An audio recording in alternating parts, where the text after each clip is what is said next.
Hi everyone. So this week we're going to explore abstract landscapes similar to what was happening in the late 1800s in Europe with the Impressionists and the Fauvists and so on. We're going to use varied strokes such as cross-hatching or swirly strokes or circular strokes, strokes that might indicate the bark of the trunk of a tree and so on, rather than trying to smooth out the or the colored pencil so that it appears photorealistic. We're going to be more abstract, loose. Think of Van Gogh's Starry Night and how he made the sky brush strokes just swirl. So we're going to make our colored pencil strokes make a comment on the type of surface that it's representing.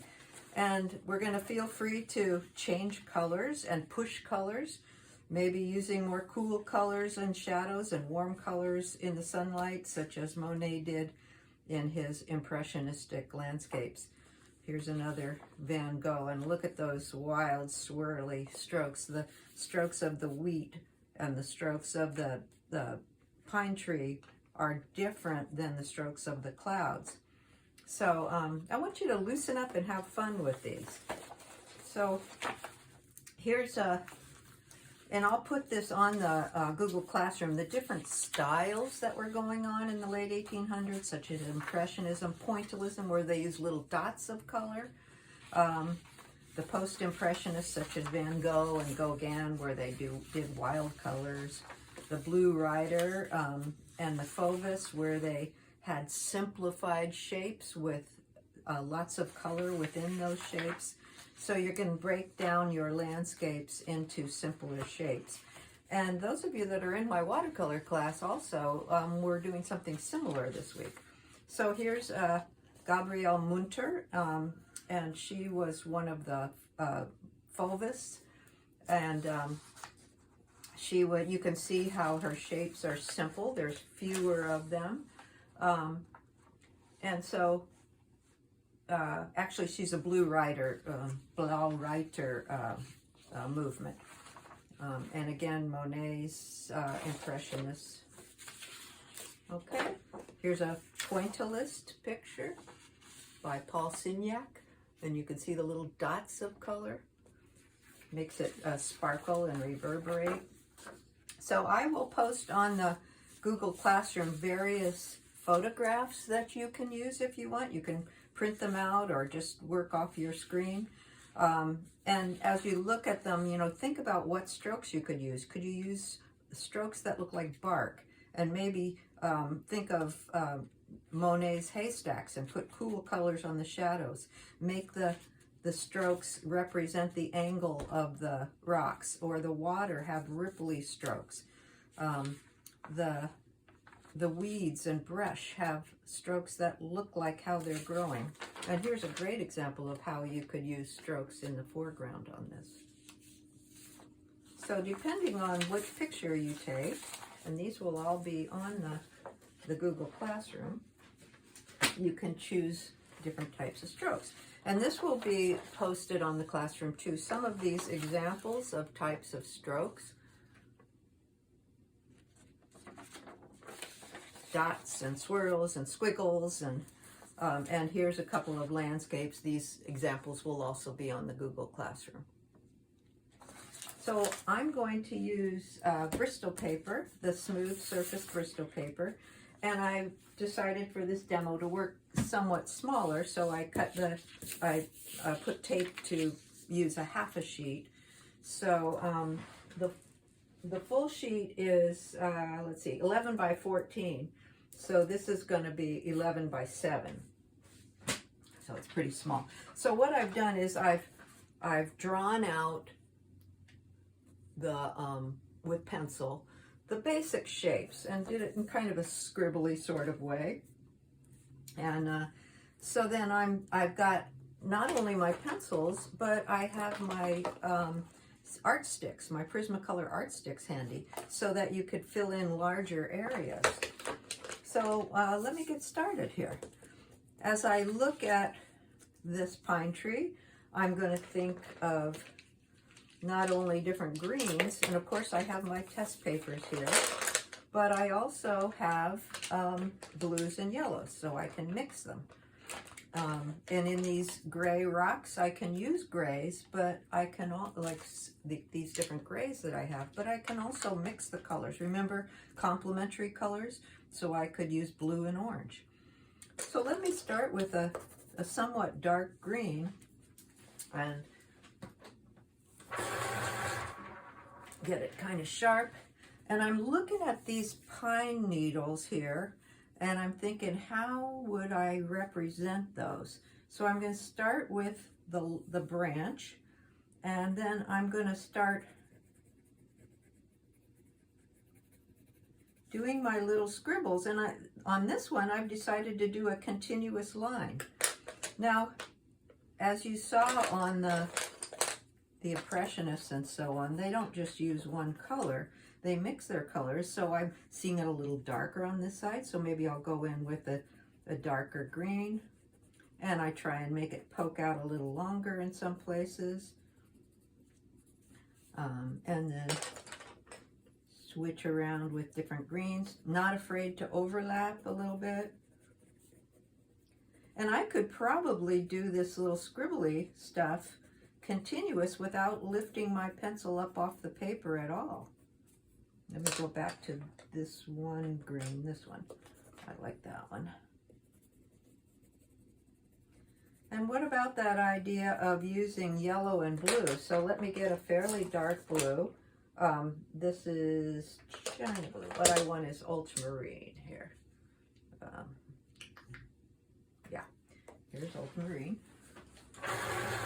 And then I'll grab a yellow. So down in here, it's a little darker. And I'm going to even put that ultramarine for the trunk a little bit. And then put a little yellow on top.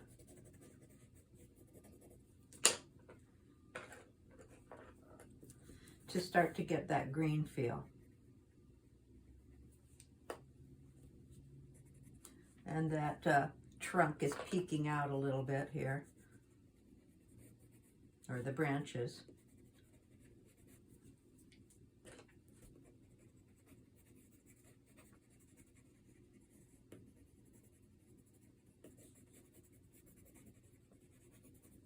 And so on. Here's the trunk of this one. I'm using blue. And if I want to take a brown and go over it, it'll darken it even more. I won't even use black, although it seems to want to be black.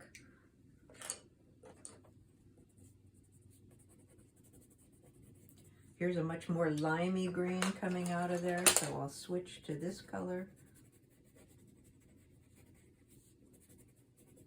And hopefully it's going to start reading as a pine tree.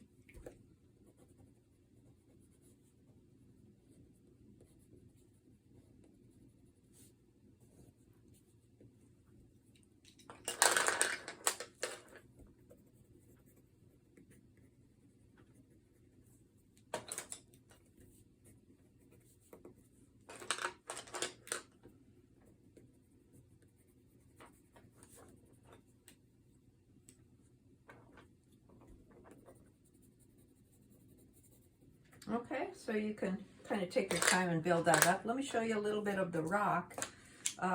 So here's a gray. And I can go in and just put that gray, but that seems a little bit boring. Let's go ahead and use some blue. Add a little blue to it. And then I'll go in and add a deeper blue for the shadow side. And where it turns a corner, it's catching the light here, and where it's turning the corner, and maybe I'll use a different kind of stroke here for this. And go a little darker where there's a shadow there.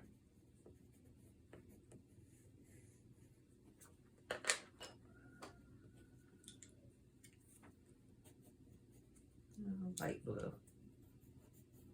Now if it's reading too blue, what's the complementary color of blue? Well, it would be orange. And here I'm going more of a vertical direction, so I'm making my strokes go up and down a little bit more.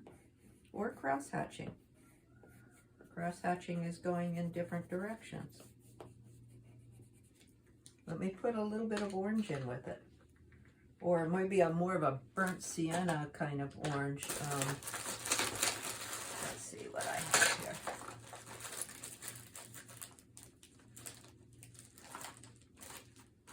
Oh, there's a purple. Let's do this orange.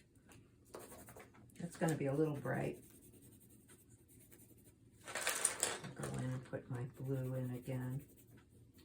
So it starts to create that cross-hatching look of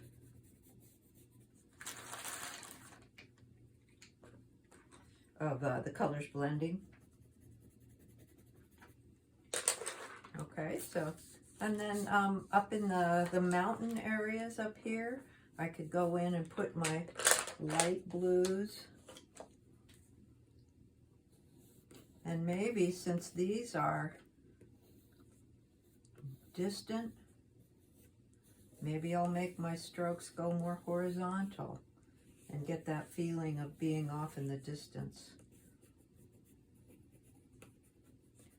And as I get in here, I'm seeing some other cool colors and then some warm colors mixing in there. So let's start to get that warm mixed in there.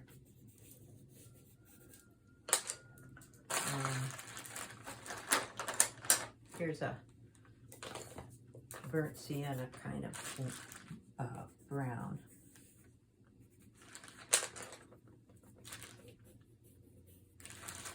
Now if I want to get my lightest blue, I don't have much lighter than this. So this is going to be my sky. And maybe I'll just put some far away strokes here. Far apart strokes, so the white of the paper mixes with it more. And then, or I could go in with a little white. But as we've learned, the white doesn't always make it lighter. So if I can just show that value difference from the top of the hills to the sky by darkening these hills. Okay, now the fun part is going to be this fall color here. This was back east in the New England area where we traveled. So I want to get my warm colors, my pinks and reds and yellows, and start to show that. And it has a very circular feel to it. So I'm going to go in. And I have to remember that this is going to be tree here, so I don't want to go too far. But I'll go in and start to indicate the distant trees.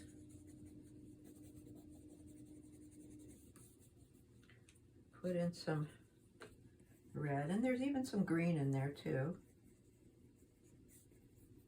If it starts to get a little too bright, and even though I'm pushing color, I'm being wild like the Fauvist and so on, I can throw a little bit of blue in there to soften or to dull it a little bit. So if I take a little bit of this pale blue and go in there,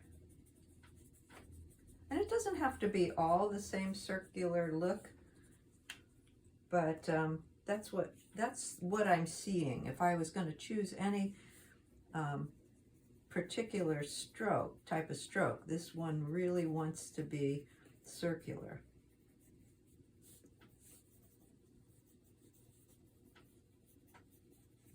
And I better not go too far because I have to leave room for the rest of the branches here.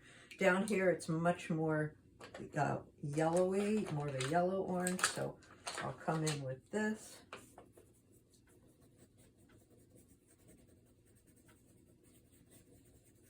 Now, so far I haven't used the Prismacolor sticks, but why not? So here I can get a broader stroke.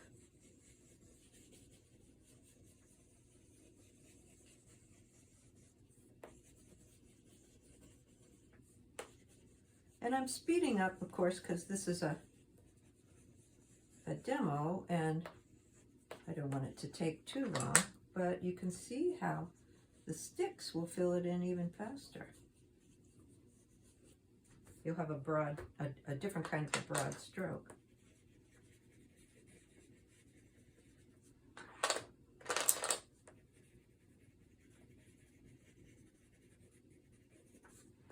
Okay, so I hope that helps helps you get started.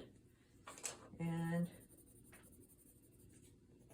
cross hatching is going in 2 different directions, just like strokes of lines, and it kind of depends on the angle.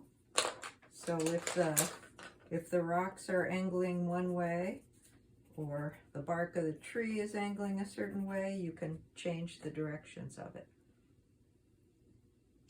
Okay, I hope that, oh, I forgot, I don't want to forget. Let me go back to, and I'll take a picture of this and put it on the Google Classroom, and I'll hopefully work on it some more too. So this is one that I did in an earlier video where I put basic watercolor wash on Arches hot press paper. So now I can go in and try and do some of these strokes on top of the watercolor, letting some of the watercolor shine through. So here's the different grasses. Maybe I'll use some white.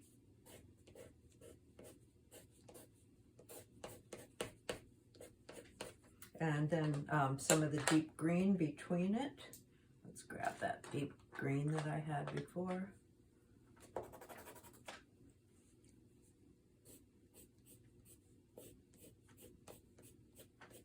And then for the little flowers, I can use yellow, and I can do what we'd call some negative painting around it with the green. So let me find the right green. Looks like it. So I'm gonna look at this and I'm gonna surround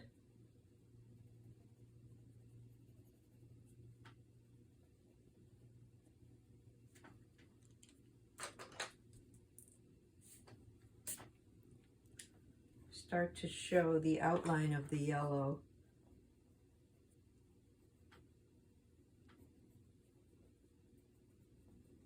And again, I'm being kind of abstract with my colors, with my with the strokes of pencil.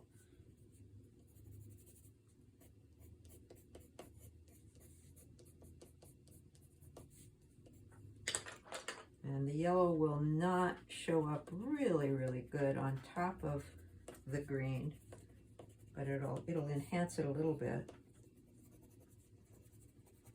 especially where I left it white.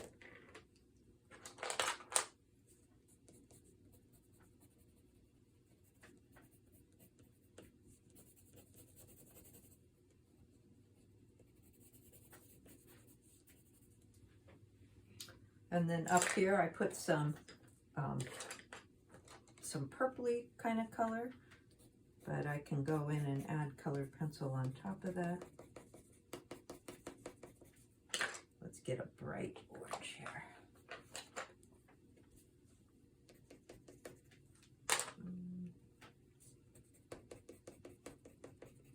So I'm working on this area right here.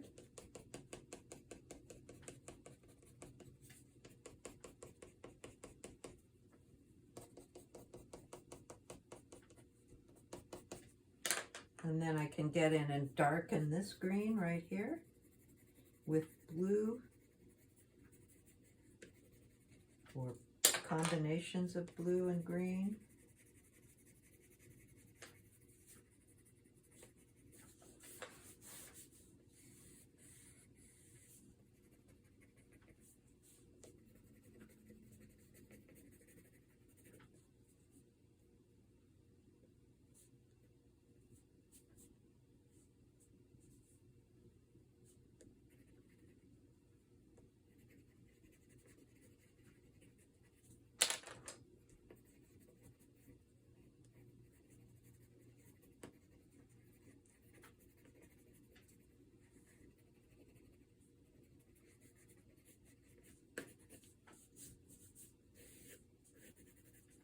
And then it looks like there's a lot more yellow in here, so I'm going to stroke in more yellow. It's like a lime green.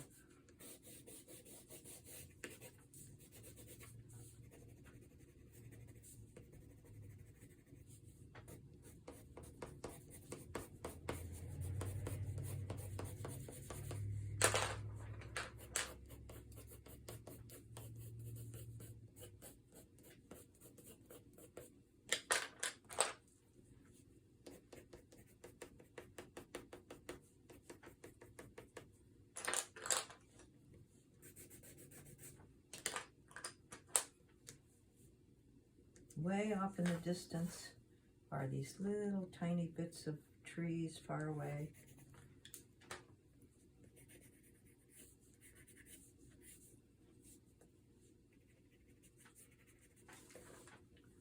And you can see it's starting to develop here.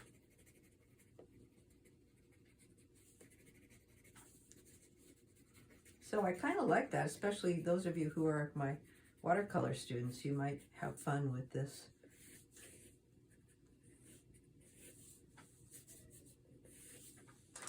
In the sky are some clouds, so I could start to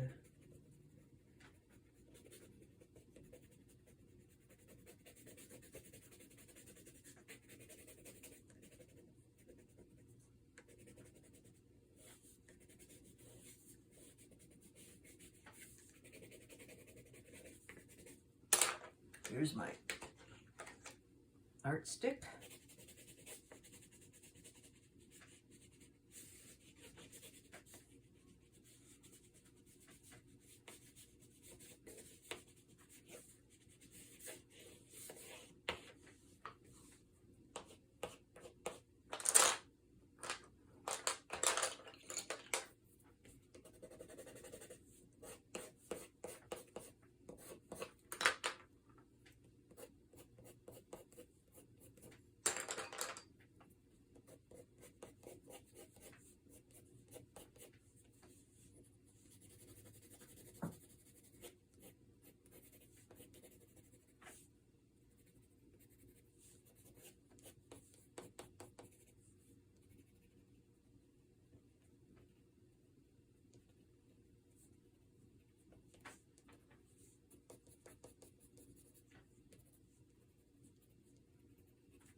So you really have to kind of think backwards when you're doing this negative painting or around these flowers. Pink. Let's get some pink right in here. Ah, yes, push the color. If you see a hint of a color, go with it and make it even. Oh, I like that. You know, try using a complementary color. What if I went in with some pink in here instead of the yellow?